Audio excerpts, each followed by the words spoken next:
Hello, my name is Roger Kuhn, and I am the lay member of the BWC from Morgan Chapel, UMC in Woodbine, Maryland.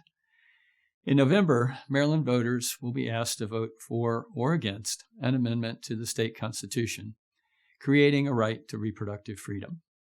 There are a number of flaws in this proposed amendment. I only have time to mention four. First, the term reproductive freedom is not defined in Maryland law, so voters really don't know what they are voting for or against. Reproductive freedom is often connected to reproductive rights.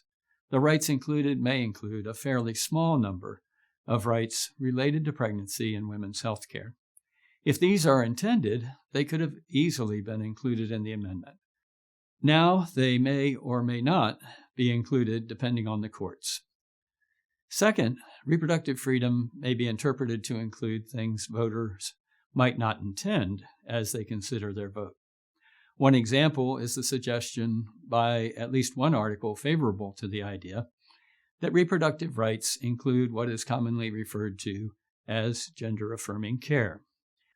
Third, a pregnancy is a very intimate relationship between two persons, the baby and the mother.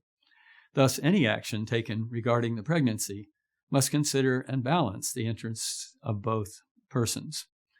This is recognized clearly in our Methodist Book of Discipline, and even to an extent in current Maryland law. The proposed constitutional amendment is silent on the rights of the baby.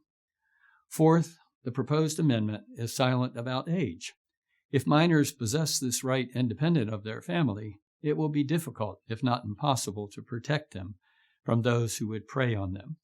This is so because the language of the amendment makes it clear that any law limiting this right in any way would have to pass the high legal bar of strict scrutiny. Therefore, regardless of our different positions on the underlying issues, I hope we can find common ground in recognizing that there are deep flaws in the proposed amendment to the Maryland Constitution. A vote for this resolution is a vote to recognize these flaws and to encourage individuals and churches to prayerfully consider their response to this amendment in light of these flaws. Thank you for your attention. I look forward to your favorable vote on this resolution.